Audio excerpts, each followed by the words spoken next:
முருகர் கண்டிப்பா தமிழ் கடவுள். நம்மளுக்குள்ள இருக்கிற ரத்தத்தை கொதிக்குது, அதனால நம்ம பேசுறோம். இப்ப நம்ம ஒரு ஃபாரினர்ஸ் நம்ம இந்த ஊருக்கு வரலாம், தங்கலாம். அப்போ ஐடென்டிஃபை என்ன, அவருக்கு ஃபாரின் தான், அங்கதான். அதே மாதிரி நம்ம தமிழ் கடவுளான முருகனுக்கு ஐடென்டிஃபை இங்கதான் இருக்கு. காவடி ஆடுறாங்க அப்படின்னா இது வரைக்கும் அவங்களுக்கு தெரியாது. ஆனா நம்மளை பார்த்து தான் அவங்க அதை செய்யறாங்க. ஒரு கடவுளை தப்பான ஒரு மந்திரத்துல சொல்லிட்டீங்கன்னா ஜெயம் ஆகாதுன்னு சொல்லுவாங்க. முருகான்னு சொன்னாவே ஈஸியா நம்ம ஆக்சஸ் பண்ணிக்கலாம். எஸ். நாகவம்சின்னு ஒரு producer Murugan born in north tweet ஒன்று போட்டிருக்காரு. அவ்வளோ பெரிய பேன் இண்டியன் மூவிக்கான போஸ்டர்ல போடுறாங்க அப்படின்னா அவங்க ஆதாரம் இல்லாமையா பேசுவாங்க? கண்டிப்பா இருக்காது. இப்படி சொன்னாதான் அந்த படத்தோட விஷயங்கள் கான்ட்ரவர்சி ஆகுமோ? ஜஸ்ட் ஒரு போஸ்டர் மூலியமாவே படம் ப்ரமோட் ஆயிடலாமே. ஆனா கடவுளை வச்சு விளையாண்டு இருக்காங்க. சாந்தமான தெய்வமா இல்லாட்டி உக்ரமான தெய்வம்? சேயோன் அப்படின்னா தமிழர்களுக்கு உண்டான ஒரு போர் கடவுள்னு சொல்றோம். யாரா அப்படி பண்ணது அப்படின்னு பார்த்தா மலையில சார்ந்தவர் அவர் தான். கோபத்துக்கு யாரு உகந்ததுன்னு பார்த்தா அவர் தான். போருக்கு யாரு உகந்ததுன்னு பார்த்தா அவர் தான். காதலுக்கு யாரு உகந்ததுன்னு பார்த்தா வள்ளி முருகரோட கதை. அந்த மாதிரி எல்லாத்துலயுமே அவர் உள்ள இருக்காரு. சிவனுக்கே அப்பன் அப்படின்ற மாதிரி ஒரு வசனமும் நான் கேள்விப்பட்டிருக்கேன். உண்மையா? டிவைன் தமிழ் நேயர்களுக்கு வணக்கம். நான் உங்க சுஷீந்திரன். இன்னைக்கு நம்ம கூட இருக்கிற special guest actor and astro planet analyser Sriram Chandrasekhar அவர்கள். வணக்கம்ண்ணா. மற்றொரு சிறப்பு விருந்தினர் டாக்டர் ஜெயஸ்ரீ அவர்கள். வணக்கம் மேம், எப்படி இருக்கீங்க?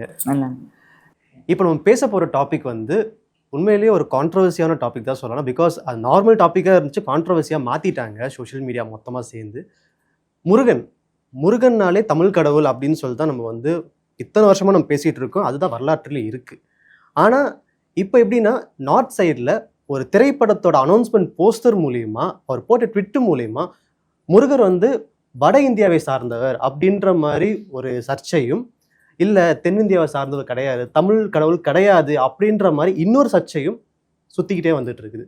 இப்போ இந்த கொஷின் உங்ககிட்ட இருந்து ஆரம்பிச்சான்னு நினைக்கிறேன். உண்மையிலே முருகன் தமிழ் கடவுளா இல்லாட்டி வட இந்திய கடவுளா, இல்லைன்னா ஒட்டுமொத்த பிரபஞ்சத்துடைய கடவுளா? மீடியாங்கிறது எவ்வளோ பெருசு அப்படின்னு பார்க்கறதுக்கு இந்த படம் ஒரு முக்கியமான படம்னு நம்ம வெளியில் தெரிய வருது. ஏன்னா முருகரை இப்படி இழுத்து அப்படி இழுத்து அப்படின்னு பண்ணுற அளவுக்கு இன்னைக்கு ஆயிடுச்சு. அதுக்கு முன்னாடி நான் இன்னொன்று சொல்லிக்கிறேன். எவ்வளவோ அம்பாலோட விஷயங்களை பேசினேன் நான். இன்னைக்கு அவங்களோட மகனான முருகருக்கு நான் சொல்ல வந்திருக்கேன். ஒரு சின்ன ஒரு மந்திரத்தோட ஒரு இதை ஆரம்பிக்கிறேன். ஓம் ஹைம் க்ளீம் சௌ சக்திதராய, ஓம் நங் மங் ஹிங் வங் யங் லம்போதராய, ஹரீம் ஹ்ரீம் ஸ்ரீம் சுப்பிரமணியாய, சரவணோத்பவாய ஹிரண்யோத்பவாய தன ஆகர்ஷய, டம் பம் அம் ஜும் ஷம் அதிர்ஷ்ட தேவதாய, ஷண்முகாய சர்வதோஷ நிவாரணாய, சர்வ கிரகதோஷ நிவாரணாய, சிவாய சிவதனியாய, இஷ்டார்த்தகாத பிரதாயகாய, கம் கணபதியே கம் ஷம் சரவண பவாய வசி வசி. அதாவது முருகர் அப்படிங்கிறது தமிழ் கடவுள் அப்படிங்கிறதுக்கு காரணம் நம்ம இன்னைக்கு நேத்திரிகளில் ஔவையார்லேருந்து இலக்கணம்லேருந்து கசட ரபர வல்லினம், இந்த மாதிரி நம்ம சின்ன வயசுலேருந்தே படித்ததுக்கு எல்லாமே காரணம் ஓங்கார மந்திரம். இந்த மாதிரி ஒவ்வொன்றும் நம்ம சொல்லப்பட்டிருக்கு. நம்ம இன்னைக்கு லைப்ரரியில் எடுத்தோ இல்லைனா வேற ஏதாவது ஒரு விஷயத்தில் எடுத்தோ சொல்லணும்னு அவசியமே கிடையாதுங்கிறத தான் நான் இங்கே ஒரு முக்கியமாக சொல்ல வரேன். ஆனால் ஹியூமன்ஸ் அப்படின்னு எடுக்கும்போது நம்மளோட மனித ரூபத்துக்கு தெய்வ ரூபம் ஈடாகாது. இது பிரபஞ்சத்துக்கு கணக்கு ஈடானது. ஸோ அந்த மாதிரி பார்க்கும்போது முருகர் கண்டிப்பாக மனிதருக்கு சொந்தமானவர் அப்படிங்கிறது தான் ஃபஸ்ட்டு இது. ஆனால் தமிழ் கடவுள் அப்படின்னு எடுக்கும்போது இங்கே அதிகமாக பேசப்படுது. நீங்கள் பழனியாக இருக்கட்டும், இல்லைனா திருத்தணியாக இருக்கட்டும், இல்லை இந்த மாதிரி நிறையா கோயில்கள் பழமுதிர்ச்சோலை, இந்த மாதிரி நிறையா கோயில்கள் இங்கே தான் அதிகமாக பேசப்பட்டிருக்கு. தமிழ் கடவுள் முருகர் இந்த மாதிரிலாம் நம்மளை தான் முருகரை தான் ஃபஸ்ட்டு முன்னிறுத்தி வைப்பாங்க. அதனால் அந்த காலத்தில், அதாவது ஆதிசங்கர் பகவத் பாதா, அதாவது மகா பெரிவாளுக்கெல்லாம் முன்னாடி ஆதிசங்கர் பகவத் பாதா சொல்லியிருக்காரு, துவைத்தமா அத்வைத்தமா அப்படின்னு பார்க்கும்போது துவைத்தம்னு சொல்லக்கூடிய அதாவது ஒரே கடவுள் அப்படின்னு சொல்லக்கூடிய பிரம்மத்தை தான் நம்ம உணரணும் அப்படின்னு சொல்லப்படுது. அந்த பிரம்மத்துல உணர்றதுக்கான ஒரு வழியை தான் நம்ம கடவுளை தேடணுமே தவிர்த்து இங்க இது பெரியதா அது பெரியதா, இது சிறியதா அது சிறியதாங்கிறது கிடையாது.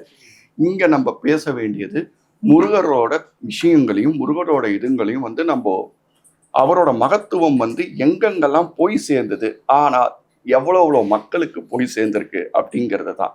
அதனால இங்க அங்கங்கிறதெல்லாம் கிடையாது. அதுல பாத்தீங்கன்னா முருகரோட விஷயங்கள்ல அவரோட 6 தலை இருக்கு. அது நீங்க உங்களுக்கு இது தெரியும்னு நினைக்கிறேன்.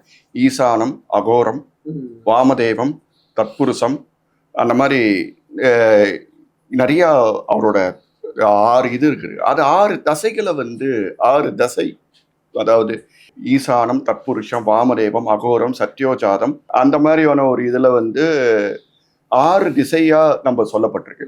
அந்த 6 திசையில எந்த இடத்துல முருகர் நம்ம இருக்கு அப்படிங்கிறத நம்ம இங்க உணரக்கூடாது. அதனால எப்போ எப்படி இருந்தாலும் எங்க முருகரோட விஷயங்களை பேசப்பட்டாலும் அவர் தமிழ் கடவுள் அப்படிங்கிற அந்த ஒரு விஷயத்த நம்ம இங்க உணர்ந்து உலகம் ஃபுல்லா இருக்குங்கிறத நம்பக்கூடியதா இருக்கிறதுங்கிறத நான் இங்க சொல்ல வரேன். ஓகேண்ணா. மேம், இப்போ உங்ககிட்ட இந்த கேள்வியை கேட்கணும்னு நினைக்கிறேன். முருகன்னா தமிழ்னா முருகன் அப்படின்ற மாதிரி ஒரு பெரிய வசனமே ஒன்று இருக்கு. அதே மாதிரி மக்கள் அப்படிதான் நினைச்சிட்டு இருக்காங்க. உண்மையிலே முருகனுக்கும் தமிழுக்கும் என்ன மாதிரி தொடர்பு இருக்கு? ஓம்காரம் அப்படிங்கிறது ஓம் என்ற மந்திரத்தை தன் தந்தைக்கு உபதேசித்த ஒரு கடவுள் அப்படின்னு சொல்றோம். அப்போ இது தமிழர்களுடைய பண்பாடு மெயினான விஷயம். இப்போ காப்பியங்களும் வரலாறும் தான் நம்ம எப்படி வாழ்ந்தோம் அப்படிங்கக்கூடிய நிர்ணயிக்கப்பட்டதே அது. அதன் மூலியமாக தானே மக்கள் நடமாடிட்டு இருக்காங்க. அப்படி பார்த்தீங்கன்னா தொல்காப்பியம், இந்த பரிபாடல், இதெல்லாமே முருகனை உணர்த்தின விஷயங்கள். அப்போ இந்த வரலாற்றில் முருகன் தமிழ் கடவுள் அப்படிங்கிறத விட இப்போ ஒரு கடவுளுக்குன்னு ஒரு சொந்த இடம் எதுன்னு கேட்போம். இப்போ நம்ம ஒரு ஃபாரினர்ஸ் நம்ம இந்த ஊருக்கு வரலாம், தங்கலாம், இருக்கலாம், 1 வருஷம் கூட இருக்கலாம், இங்க இருக்கிற ஒருவரோட திருமணம் கூட பண்ணிக்கலாம். அப்போ ஐடென்டிஃபை என்ன? அவருக்கு ஃபாரின் தான், அங்கதான். அதே மாதிரி நம்ம தமிழ் கடவுளான முருகனுக்கு ஐடென்டிஃபைக்கு இங்கதான் இருக்கு. அதனால 6 படை வீடு. இன்னைக்கு ஒவ்வொரு மனிதனுடைய நாடி நரம்புலையும் 6 படை வீடு. அதுல பாத்தீங்கன்னா முதலிடம் அப்படின்னு எடுத்துக்கிட்டா திருச்செந்தூரை நம்ம சொல்லலாம். ஏன்னா திருச்செந்தூர்ல வெற்றிங்கக்கூடிய இடம். அப்போ இந்த வெற்றிக்குண்டான ஒரு இடத்தை தேடிதான் நம்ம போறோம். 6 படைக்கும் துணிவு, வெற்றி, கவலை, நம்மளுக்கு உபதேசம் எல்லாமே கலந்து இருக்கு ஒவ்வொரு இடத்துலயும். அப்போ தமிழர்களுக்கு உண்டான ஒரு போர்க்கடவுள்னு சொல்றோம். மெயினான விஷயம் நீங்க காப்பியத்தெல்லாம் பார்த்தீங்கன்னா போர்க்கடவுள். இப்போ ஏன் இந்த சர்ச்சையெல்லாம் வந்துச்சு அப்படின்னா மெயின் சான்ஸ்கிரிட், சமஸ்கிருதம். இந்த சமஸ்கிருதத்துல ஸ்கந்தன், சண்முகம், கார்த்திகேயன், குமரன். நம்ம அப்படி இல்லை, சில நம்ம சுப்பிரமணியன், முருகர். இந்த வித்தியாசம்தான் இருக்கே ஒழிய இருக்கக்கூடிய மக்கள் எல்லாம் தமிழ் மக்கள் தான். நீங்க எந்த நாட்டுல எடுத்தாலும் தமிழ் மக்கள் தான் அங்க வழிபடுவாங்க. நீங்க பாருங்க, புரியுதுங்களா? நம்ம எந்த ஒரு நாட்டுல, வட இந்தியா, தென்னிந்தியா, எங்க வேணாலும் இருக்கட்டும், ஆனா வழிபடக்கூடிய மக்கள் யாருன்னு பார்த்தீங்கன்னா தமிழர்கள் தான். உருவாக்கப்பட்டதா இருக்கட்டும், அந்த மாதிரியான விஷயங்கள் எல்லாமே அவங்க தான் ஆத்மார்த்தமா செய்யறாங்க. இப்போ பூசம், தைப்பூசம். இன்னைக்கு ஒரு தைப்பூசம் அன்னைக்கு எல்லாருமே முருகரை கும்பிடுறாங்க எங்கேனாலும். அது எந்த நாட்டுல என்னாலும் இருக்கலாம். ஆனா தைப்பூசத்துக்கு ஒரு விசேஷத்தை கொடுத்தது காப்பியம்தான். ஓகே, பூச நட்சத்திரத்துல ஒரு விசேஷம் இருக்கு. அந்த நாள்ல இதெல்லாம் பண்ணணும் அப்படிங்கிறது கொடுத்ததே நம்மளுடைய தமிழர்கள் தான். இப்ப இன்னைக்கு ஃபாரின்ல காவடி ஆடுறாங்க அப்படின்னா இது வரைக்கும் அவங்களுக்கு தெரியாது. ஆனா நம்மளை பார்த்துதான் அவங்க அதை செய்யறாங்க. அது செஞ்சா நல்லது நடக்கும். அப்ப உருவாக்கப்படுறதும் ஒரு ஈஸியா ஒரு முருகரை தரிசனம் பண்ணலாம். ஏன் எந்த கடவுளுக்கு இல்லாத அளவுக்கு முருகனுக்கு ஒரு பெரிய செலிப்ரேஷனே ஒட்டுமொத்த உலகத்தில் நடந்துட்டு இருக்கு? அதுதான் கிராமப்புற மக்கள்னு சொல்லுவாங்க. அந்த காலத்துல கிராமப்புற மக்களுக்கு காவல் தெய்வம் இருக்கிறவரே முருகர் தான். ஒரு போர் செய்யணும், ஒரு ஆற்றுல இப்போ விவாதம் பண்ணணும், அது யார் உணர்த்தினா? ஔவையார் உணர்த்தினாங்க. ஒரு விவாதம் செஞ்சு ஜெயிக்கணும், என்னுடைய அறிவுத்திறனை நான் பெருசா ஆக்கணும். அழகுக்கென்று முருகன் அப்படின்னு சொல்றாங்க. அறிவுக்கும் முருகன், ஆற்றலுக்கும் முருகன், விவேகத்துக்கும் முருகன், ஒட்டு மொத்த ஒரு மனிதன் உறுப்புல இருக்கக்கூடிய அத்தனைக்கும் முருகன் சமர்ப்பணம். சிவன் வந்து பிரபஞ்சம்னு சொல்றாங்க. அந்த பிரபஞ்சத்துக்குள்ள வாழ்றதுக்கு முருகன் அருள் கண்டிப்பா வேணும். புரியுதுங்களா? அதுதான் வந்து அவர் வந்து குழந்தையா, அடுத்தது ஒரு பாலகனா, ஒரு பிரம்மாண்டமான சூரசம்ஹாரத்துல ஒரு பிரம்மாண்டத்தை பார்க்கலாம். இப்படி அத்தனை விஷயத்திலையும் அவர் வந்து இருக்காரு. சிவனுடைய அந்த பிரபஞ்சத்துக்குடைய ஒரு கையில உருவாக்கப்பட்டார். அப்படியே ஒட்டுமொத்த கையில உருவாக்கப்பட்டார். அதனாலதான் மக்கள் மத்தியில ரொம்ப ஈர்ப்பு சக்தி அதிகம்னு சொல்றோம். இப்போ எக்ஸாம்பிள் பண்ணா, ஒரு கடவுளை வந்து தப்பான ஒரு மந்திரத்துல சொல்லிட்டீங்கன்னா ஜெயம் ஆகாதுன்னு சொல்லுவாங்க. முருகான்னு சொன்னாவே போதும், ஜெயம் ஈஸியா நம்ம ஆக்சஸ் பண்ணிக்கலாம். S S. ஸோ அப்படி நீ பார்த்துட்டு இருக்கும்போது நீங்கள் ஒரு விஷயம் சொன்னீங்க, முருகர் வந்து போருக்கான கடவுள் அப்படின்ட்டு. அப்போது எனக்கு என்ன ஒரு கேள்வி வருதுன்னா, சாந்தமான தெய்வமா இல்லாட்டி உக்ரமான தெய்வமா? சேயோன் அப்படின்னு சொல்கிறாங்க. சேயோன் அப்படின்னா போர்க்கடவுள் அப்படின்னு சொல்லி. ஒரு மனிதன் எல்லா நாளும் வீரமாகவே இருப்பாங்களா? வீரம் வேற, அது வந்து ஒரு ஆக்ரோஷம் அப்படிங்கிறது வேற. எப்பவுமே முருகர் ஒரு விஷயத்தை செய்யும் முன்பு எல்லா விதத்திலையும், ஒரு போர் செய்யறேன்னா அதுக்கு உண்டான அத்தனை விஷயத்தையும் அவர் ஆராய்ந்து தான் பண்றாரு. அப்போ ஒரு மனுஷன் எந்தெந்த தேவைக்கு எந்தெந்த இடத்துல எப்படி இருக்கணும் அப்படிங்கிறது முருக கடவுளை பார்த்து தெரிஞ்சுக்கலாம். அப்படிப்பட்டதான் ஆறுபடை வீடு. ஆறுபடை வீடுல ஒவ்வொரு இடமும் ஒவ்வொரு விஷயத்த சுட்டி காட்டக்கூடிய. ஓகே. ஆனால் இப்போ உங்ககிட்ட ஒரு கேள்வி. நீங்களும் சினிமா துறையில் இருந்திருக்கீங்க, இப்பயும் இருக்கிறீங்க. ஆனால் இப்போ இந்த முருகரை வச்சுன்னு ஒரு கான்ட்ரவர்சி வந்து ஒட்டுமொத்த சினிமா இண்டஸ்ட்ரியும் சரி, ஆஸ்ட்ராலஜி இண்டஸ்ட்ரியும் சரி பயங்கரமாக பூம் ஆகிட்டு இருக்கு. நாகவம்சின்னு ஒரு ப்ரொடியூசர் வந்து Murugan born in north, worshipped in South அப்படின்னு சொல்லிட்டு ஒரு டேக்லைன் போட்டு ஒரு ட்விட் ஒன்று போட்டிருக்காரு. இதை நீங்கள் எப்படி பார்க்குறீங்க? படங்கள் வந்து அந்த காலத்தில் திருநாவுக்கரசர் அப்படின்னு சொல்லக்கூடிய நம்ம பழைய காலத்து கடவுள் இதில் வந்து விளக்க வச்சு அழகாக எத்திசையை நோக்கி கடவுள் பார்க்கிறார் அப்படின்னு வந்து ரொம்ப அழகான ஒரு விஷயம் வந்து இருக்குது. படங்களை வந்து மக்களுக்கு எப்படி எடுத்து சொல்கிறது அப்படிங்கிறது வந்து ரொம்ப முக்கியமானதாக இன்றைக்கி நான் கருதப்படுறேன். அதாவது மூவியை பார்க்காதீங்க, மூவியில் வந்து விஷயத்தை எடுத்துக்காதீங்க அப்படின்னு சொல்கிறதுல நானும் ஒரு இதுவாக எடுத்துக்கிறேன். ஏன்னா அது ஒரு மாய உலகம் அப்படின்னு சொல்கிறதுனால. ஆனால் அட் த சேம் டைம் கண்டிப்பாக மூவி மக்கள் மண்டியில் ஒரு மனசில் ஒரு டீப்பாக போய் உக்காருது அப்படிங்கிறதுக்கான ஆதாரம் இன்னைக்கு நம்ம எல்லாரும் பேசிக்கிட்டு இருக்கோம். அதான் வரலாறா எடுத்தா பரவாயில்ல, வரலாற்றை மாற்றி எடுக்கிறது தானே இங்கே பிரச்சனை. அதுதான் சொல்கிறேன். மூவிங்கிறது ரொம்ப டெப்த்தாக போய் உக்காருது அப்படிங்கிறதான் இதுபடுது. நீங்கள் கேட்குற அவரோட ப்ரொடியூசரோட ஏதோ டேரக்டர் வந்து திருவிக்ரம் அப்படின்னு சொல்லக்கூடிய ஒரு இயக்குனரோட படம். அந்த ஒரு இது வந்து கண்டிப்பாக ஒரு தவறான ஒரு விஷயத்தை மக்களுக்கு கொண்டு போகிறதுனால எவ்வளவு விளைவுகளை வந்து ஏற்படுத்துறது அப்படிங்கிறத வந்து இனிமே வரக்கூடிய ஒரு நாட்கள் வந்து கண்டிப்பாக பதில் சொல்லும். ஏன்னா மூவி வந்து அவ்வளோ ஈஸி கிடையாது. கண்டிப்பாக உலகளாவியில் இருக்கிறத ஒரு வியாபித்து இருக்கக்கூடிய ஒரு விஷயம்தான் சினிமாவும். அந்த சினிமா வந்து இன்னைக்கு இவ்வளோ தேட்டர்ஸ் அவ்வளோ தேட்டர்ஸ்ன்னு இல்லாமல் ஒரு ட்ராமான்னு ஒன்று பண்ணால் ஒரு 100 பேரோட முடிஞ்சு போயிடுது. ஆனால் இது அப்படி கிடையாது. 100 கோடி மக்கள் பார்க்குறாங்க. 100 எங்கே இருக்குது, 100 கோடி மக்கள் எங்கே இருக்குது. அதனால் கண்டிப்பாக இது இருக்கிறது இது வந்து கண்டிப்பாக முருகர் வந்து இதுலேருந்து இங்கேருந்து தான் வந்தாருங்கிறதுக்கு நம்மளோட போகராக இருக்கட்டும், அப்பர், சுந்தரர், மாணிக்கவாசகர், இவங்களாம் வந்து அதுலேயே அந்த கதையிலேயே வந்து எல்லாமே எழுதப்பட்டிருக்கு. திருப்புகழ், திருமுருகாற்றுப்படை, இந்த மாதிரி நிறையா விஷயங்களை வந்து நம்மளோட தமிழ் கலாச்சாரத்தில் இருக்குன்ட்டு ஆணித்தனமாகவும் அதிகாரப்பூர்வமாகவும் சொல்லப்பட்டிருக்குங்கிறது இங்கே அதிகமாக இருக்குது. ஸோ அப்படி பார்க்கும்போது இங்கே நம்ம வந்து இவ்வளவு, அதெல்லாம் நான் ஃபஸ்ட்டு நான் சொன்ன மாதிரி தான், இவ்வளவு நம்ம வந்து இது பண்ணுறோன்னா நம்மளுக்குள்ளே இருக்கிற ரத்தத்தை வந்து கொதிக்குது. அதனால நம்ம பேசுகிறோம்.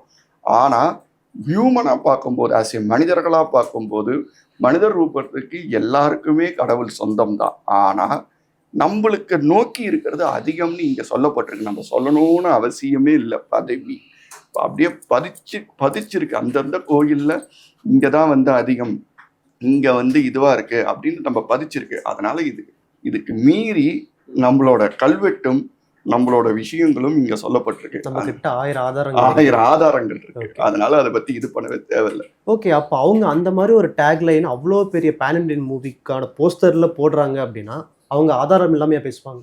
கண்டிப்பா இருக்காது. அவங்க வந்து இப்போ நிறைய படங்கள்ல வந்து நீங்க நிறைய படங்கள் எடுத்துக்கலாம். எனக்கு இப்போ டக்குன்னு எந்த படங்கள் ஞாபகம் வரல. பட் ஆனால் நிறைய மூவிஸ்ல கலாச்சார ரீதியா எடுக்கும்போது, பாரம்பரிய முறையை எடுக்கும்போது படத்துக்கான சில விஷயங்களா மாற்றப்படுகிறது. இன்னொன்னு கூட சொல்லலாம், இருந்தாலும் அது தவறு தானே. தவறுங்கிறது தவறு தான், நான் இல்லைன்னு சொல்லலை. தவறு இல்லை. அதனாலதான் படத்துல ஒவ்வொன்றும் யோசிக்கும் போது கரெக்டா இருக்கா இதுவாரு ஒன்றும் இல்லைப்பா. ஒரு சீரியல்ல ஒரு சின்னதா சீரியல் ஷூட்ல ஒரு சின்னதா தப்பு பண்ணாலே ரீஜியன் லெவல்ல எங்க இருந்தாலும் எழுப்பப்படுது, பிரச்சனைகள் கேட்கப்படுது. அப்படி இருக்கும்போது கண்டிப்பா பாரம்பரிய ரீதியாகவும் சாஸ்திர ரீதியாகவும் விஷயங்களை கொண்டு வரும்போது கண்டிப்பா அவங்க வந்து இது பண்ணியிருக்கணும், டிஸ்கஸ் பண்ணியிருக்கணும். பட் அவங்க அது வெளியில இன்னும் படம் வெளில வரல. வெளியில வரும்போது அதை வந்து எப்படி கொண்டு போறாங்க, எப்படி நம்ம வந்து இது பண்றாங்கிறத பார்த்த பிறகுதான் ஒருவேளை இப்படி கூட இருக்கலாம். என்னோட இது இப்படி சொன்னாதான் அந்த படத்தோட விஷயங்கள் கான்ட்ரவர்சி ஆகுமோ, ஜஸ்ட் ஒரு போஸ்டர் மூலியமாவே படம் ப்ரமோட் ஆயிடலாமே, இப்படி பண்ணாதான் பாருங்க. இப்ப நம்ம எல்லாம் பேசிட்டு இருக்கோம். இப்படிலாம் பண்ணும்போது அந்த படத்தோட பேசப்படுற அந்த விஷயம் வந்து இன்னும் கொஞ்சம் யூஸ் ஆகும். அப்போ தமிழ்நாடு வரைக்கும் போயிடுச்சு, அதுக்கப்புறம் மலேசியா போகும், அப்புறம் சிங்கப்பூர் போகும், இந்தோனேஷியா போகும். இந்த மாதிரி நிறைய பேருக்கு தெரிய வரும்போது அந்த படம் வெளியில வரும்போது என்னதான் அந்த படத்துல இருக்கு அப்படின்னு பார்க்கக்கூடிய ஒரு இது இருக்குல்ல, அதுக்காக கூட கண்டிப்பா கிரியேட் பண்ணியிருக்கலாம். ஆனா கடவுளை வச்சு விளையாண்டுருக்காங்க. ஓகே மேம், இதே கொஸ்டின் தான் உங்ககிட்டயும். நீங்க எப்படி பாக்குறீங்க இந்த விஷயத்த? கடவுளை வந்து இப்போ ராமாயணத்தை எடுத்துக்கோங்க. எத்தனை ராமாயணம் இருக்கு, எவ்வளோ ராமாயணம். லாஸ்ட்ல ஒரு ராமாயணம் வந்தது, ராவணனுடைய பொண்ணு சீதைன்னு சொல்லிட்டு. அது கேள்விப்பட்டிருக்கீங்களா இல்லையான்னு தெரியும். இப்படி ராமாயணத்தையும் அவ்வளோ மாற்றி அமைச்சாங்க. ஆனால் ஒரு விஷயம் என்னன்னா, நம்மளுக்கு புராணங்கள் தான், எந்த கடவுளும் வந்து நம்மள்கிட்ட இதுதான் நடந்துச்சுன்னு சொல்லலை. அப்போ இவர் சொன்ன மாதிரி கல்வெட்டு புராணங்கள் இதை வச்சு தான் நம்ம வந்து அதை தெரிஞ்சுக்கிட்டோம். அப்போது காலத்துக்கு அப்பாற்பட்ட ஒரு விஷயங்கள் எல்லாம் கல்வெட்டு மூலியமா தானே தெரிஞ்சுக்கிட்டோம். இன்னைக்கு வந்து உத்திரகோஷம் அங்கைன்னு சொல்லி ஒரு கோயில் இருக்கு, சிவபெருமானுடைய கோயில், ராம்நாட்டில் இருக்கு. உலகில் முதல் தோன்றிய கோயில்னு சொல்றோம். அப்போ அதுக்கு ஆதாரம் என்ன அப்படின்னா, ஒரு யுகம் அப்படிங்கிறது 60,000 ஆண்டுகள். அப்படி வந்து 5-6 யுகத்துக்கு முற்பட்ட ஒரு கோயில், அதுக்கு உண்டான அப்போ அந்த யுகத்தை கண்டுபிடிச்சது அந்த கல்வெட்டில் தான். அப்போ கல்வெட்டில் நம்மளுடைய முன்னோர்கள் நம்மளுக்கு உருவாக்கி கொடுத்துருக்காங்க. அதை பற்றி தான் நம்ம வாழ்க்கையே நடந்துட்டு இருக்கு. அதனால முருகன் தமிழ் கடவுள் அப்படிங்கிறத விட தமிழர்களுக்கு கடவுள், மக்களுக்கு கடவுள். அவரை எங்கே கொண்டு போய் நீங்கள் வச்சாலும் கடவுள் தான்.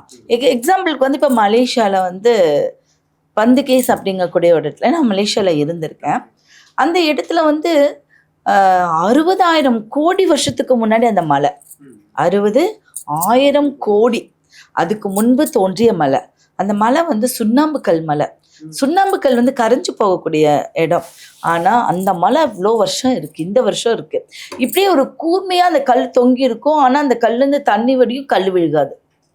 அதில் நம்ம ஒரு தமிழர் தான், தம்புசாமிங்கிற ஒரு தமிழர் போய் 1891 நம்ம முருகக்கடவுளை அங்கே கொண்டு போய் வைக்கணும் அப்படின்னு யோசிச்சிருக்காரு. அப்போ வந்து முருகக்கடவுளை ஏன் வைக்கணும் அப்படின்னு அவர் யோசிச்சாரு அப்படின்னா, அங்கே இருக்கக்கூடிய குளுமை, அங்கே அந்த மலையை பாதுகாப்பார் என்பதற்காக தான். இந்த மலை விழுந்துருமோ, ஏதாவது ஆயிடுமோ, ஏன்னா இவ்வளோ வருஷம் இருக்கிற மலை, அந்த குகைக்குள்ள ஒரு சிறு முருகரை கொண்டு போய் அங்கே வச்சிருக்காரு. அங்கே வச்சு அவர் தான் அத்தனை விசேஷத்தையும் உணர்த்தினது அந்த மக்களுக்கு. இப்போ எப்படி எது தமிழ் கடவுளா என்ன? அப்போ அந்த கடவுளுக்கு ஒரு விஷயங்கள் இருக்கு, அதை மக்கள் ஏற்றுக்கிற முறையில் இருக்கு. இன்னைக்கு சொல்ல மாதிரி இந்த மீடியா அப்படிங்கிறது வந்து இல்லாததை ஒன்றை உருவாக்குறது, இருக்கிறது ஒன்று இல்லைன்னே பண்ணுறதெல்லாம் இருக்குது உண்மையே சொல்லணும்னா. அப்போ படங்களை பார்த்து இன்னைக்கு தெரிஞ்சுக்கக்கூடிய நிலைமையில இன்னைக்கு ஜெனரேஷன் இருக்குது.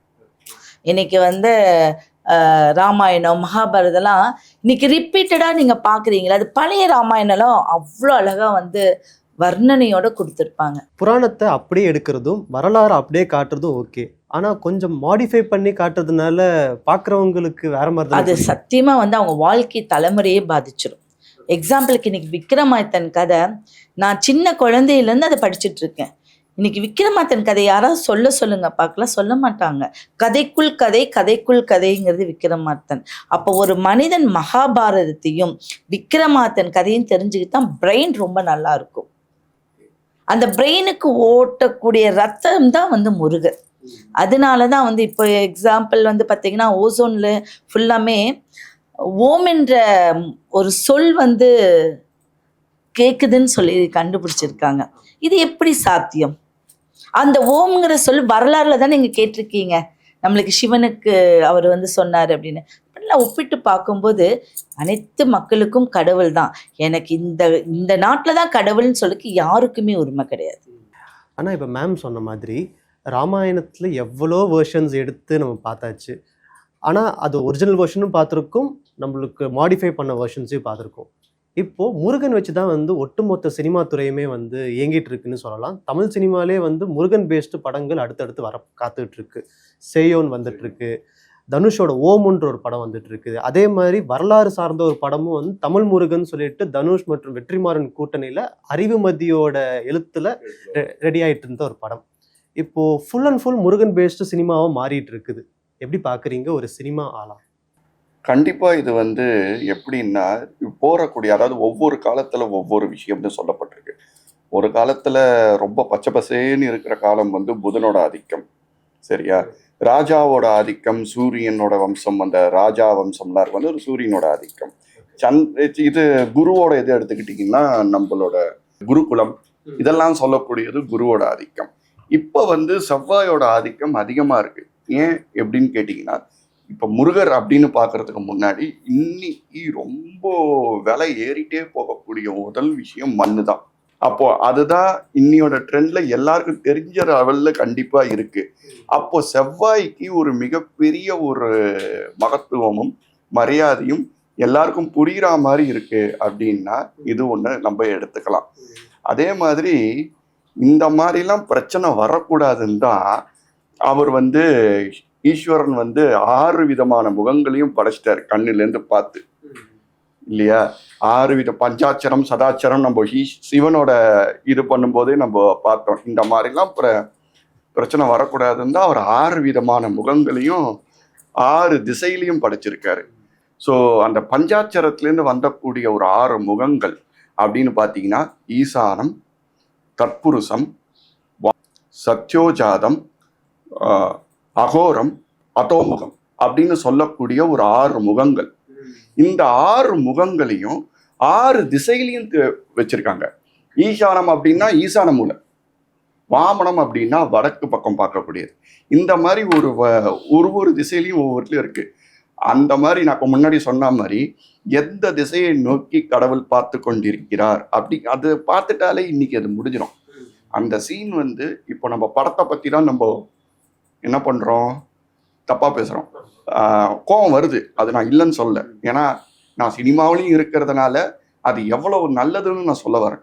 கண்டிப்பாக ஒரு மூவியானது மீடியாவானது நல்லதையும் சொல்ல வருது. இன்னைக்கு இருக்கிற இன்ஸ்டா எடுத்துக்கோங்க, இன்னைக்கு இருக்கிற சோஷியல் மீடியாவில் இன்ஸ்டா எடுத்துக்கோங்க, எல்லாரும் பசங்களும் எல்லாமே வந்து இன்ஸ்டாலேருந்து தான் இப்போ இன்னைக்கு இருக்குது. ஃபேஸ்புக் இல்லை, ஆர்குட் என்னாச்சுன்னே தெரில, இதெல்லாமே போயிடுச்சு. ஆனால் இன்னைக்கு இன்ஸ்டாவில் எல்லா அப்டேட்ஸும் வந்துக்கிட்டே இருக்கு. அப்படி இருக்கிற பட்சத்தில் இந்த இன்ஸ்டா எவ்வளவு நல்லது செய்யுது. கோயில், தெரியாத கோயிலில் இப்போ மேடம் எங்கேயாவது லிங்கில் பேசினாங்கன்னா அங்கே போய் சேருது. இப்போ நீங்கள் என்னை பற்றி வீடியோ எடுத்ததை இன்ஸ்டாவில் வந்து ரீலாக போடும்போது மக்களுக்கு வந்து அது போய் சேருது. அப்போது மீடியாங்கிறது ஒரு நல்ல ஒரு விஷயத்தையும் கொண்டு போகிறதுங்கிறத தான் நம்ம இங்கே உணரணும். இன்னைக்கு இந்த டைரக்டர் திருவிக்ரம்ங்கிறவர் வந்து இப்படி எடுத்துட்டாரே அப்படிங்கிறதுக்காக மீடியாவை வந்து இது கிடையாது. பட் இதுக்கு ஒரு கண்டிப்பாக மேடம் சொன்ன மாதிரி அதோட விஷயத்துக்கு நம்ம எதுவும் சொல்ல வேண்டாம்.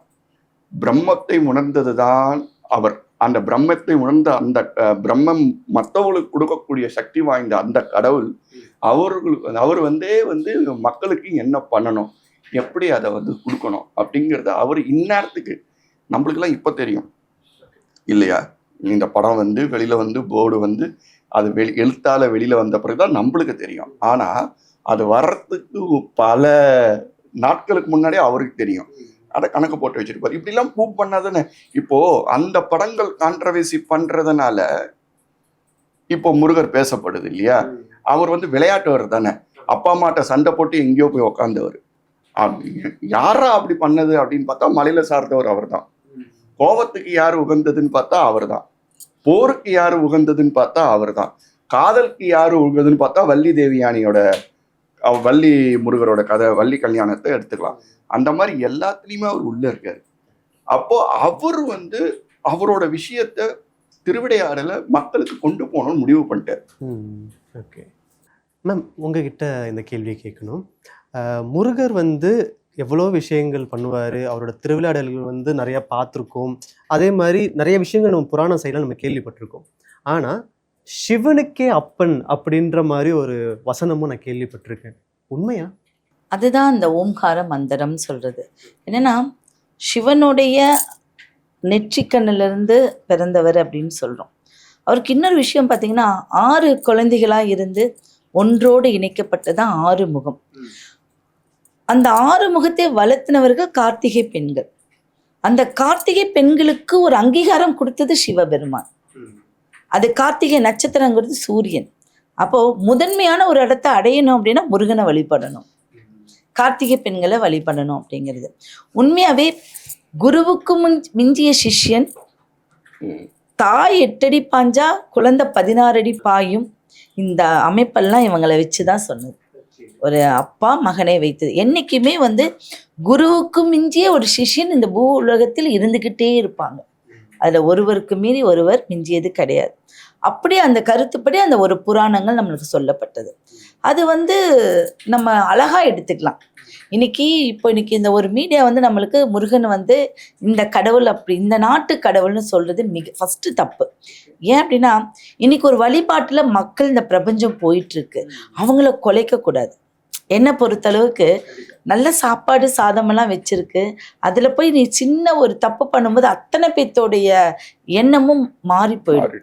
அப்போ இந்த பிரபஞ்சம் ஒரு விஷயத்துல போயிட்டு இருக்கு. இதனால யாருக்கும் நஷ்டமே கிடையாது. இந்த பிரபஞ்சத்துக்குள்ள ஒரு மீடியா உள்ள வந்து நல்லது பண்ணணுமே ஒழிய, ஐயா சொன்ன மாதிரி எங்களெல்லாம் காமிக்கணுமே ஒழிய, அதை வந்து இல்லைங்கும் போது பாமர மக்கள் இதை பத்தி ஒண்ணுமே தெரியாது. இன்னைக்கு நான் வந்து புராணம் பத்தி பேசுறேன், நான் ஒரு மலேசிய முருகரை பத்தி பேசுறேன். இப்போ இன்னைக்கு வந்து இவர் வந்து ஒரு ஸ்லோகங்கள்லாம் சொல்றாரு. இது தெரியாதவங்க இருக்காங்களா இல்லையா? ஆனா அவங்களுக்கு இன்ஸ்டாங்கிறது ஒண்ணு தெரியும். புரியுதுங்களா? ஏன்னா இந்த ஒரு ஃபோன் கொடுத்துட்டா அது எல்லாமே வந்தது. அப்ப அதுல பார்க்கும்போது வர ஜெனரேஷன் கெட்டு போகும். என்னுடைய கருத்து வந்து ஒரு வருத்தமான கருத்து என்னன்னா, ஏற்கனவே புராணங்கள் படிக்காதவங்க சில பேர், பல பேருன்னே சொல்லலாம். இன்னைக்கு இருக்கிற நம்ம அப்பாவுக்கு அப்பா பேர் தெரியாது. கண்டிப்பா இன்னைக்கு யாருக்கு 3 ஜெனரேஷனோட பேர் தெரியுதோ அவங்க வாழ்க்கை தான் நல்லா இருக்கு. அடுத்த வருஷம் தெரியாம போகுது. அப்படி இருக்கும்போது நம்ம கல்வெட்டிலிருந்து எழுதப்பட்ட ஒரு புராணங்கள் மக்கள் மத்தியில ஒரு ஊன்றுகோலா ஊன்றி விட்டுட்டாங்க. அதையே குலைக்கும்படி எந்த விஷயத்தையும் செய்யக்கூடாது. இதுதான் என்னுடைய கருத்து. இன்னைக்கு வந்து போகர் இருக்காரு. போகரை பத்தி என்ன தெரியும் யாருக்கு? இப்போ போகர் அப்படின்னா ஒரு சித்தர் தானே. அவரு முருகன் மேல அவ்வளோ ஒரு பவர் இருக்கு. அப்போ பழனிக்கு போகக்கூடிய ஒரு பவரை அதுக்கு கீழே இருக்கக்கூடிய ஒரு சின்ன கோயில்ல தான் இருக்கு. அங்கதான் போகர் வந்து முருகரை வந்து நவபாஷாணத்துல உருவாக்குனாரு. அதே இன்னொரு வரலாறு என்ன சொல்லுதுன்னா, பாஷாணம் மிச்சம் இருந்ததை உருவாக்குனது முருகரே. ஏன் அவர் முருகரை வழிபடணும்? இப்ப பெருமாளை வந்து நவபாஷாணத்துல உருவாக்கி இருக்கலாம். இன்னைக்கு நவபாஷாணங்கிறது முருகருக்கும் சிவனுக்கும் மட்டும்தான் இருக்கு. அதுலேயும் அதிகமா பேசப்படுறது பார்த்தீங்கன்னா முருகர் தான். அப்ப இன்னொரு பாஷாணத்தில் இருக்கக்கூடியவர் வந்து குழந்தை வேலப்பர், கொடைக்கானல்ல இருக்கக்கூடியவர். ஒரு நம்மளுக்கு நல்ல நேரம் இருந்தால் அங்கே போக முடியும் அப்படின்னுலாம் ஒரு கருத்து. இதெல்லாம் நல்ல விஷயங்கள். யாரும் முருகரை வழிபட்டா நீ கெட்டு போயிடுவேன்னு யாருமே சொன்னதில்லை. இன்னைக்கு திருச்செந்தூர்ல கோடியில் இருக்கிறவங்களும் வருவாங்க, தெருக்கோடியில் இருக்கக்கூடியவங்களும் வருவாங்க. அப்ப 2 பேத்துக்கும் ஈக்குவலான ஒரு தரிசனத்தை கொடுக்குறாரு. அப்ப அந்த பவரை நீங்க கெடுக்காதீங்கன்னு சொல்றேன். நம்ம முருகரை பத்தி பேசிட்டு இருக்கோம். ஆனா அந்த வேலின் மகிமை அதை பத்தி நம்ம பேச மறந்துட்டோம்னு நினைக்கிறேன். கண்டிப்பா. ஸோ வேலின் மகிமை, அந்த வேல் வந்து வீட்டுல பயன்படுத்த போதோ, இல்லாட்டி வந்து கோவில்ல நம்ம அந்த வேலை மட்டுமே பார்த்து வேண்டும் போதோ, இல்லாட்டி அந்த வேல் டாலரை வந்து நம்ம உடம்புல எங்கேயாவது ஒரு இடத்துல வச்சிருக்கும் போதோ என்னென்ன மகிமையெல்லாம் நடக்கும்? வேல்மாறல்னே சொல்றோம்.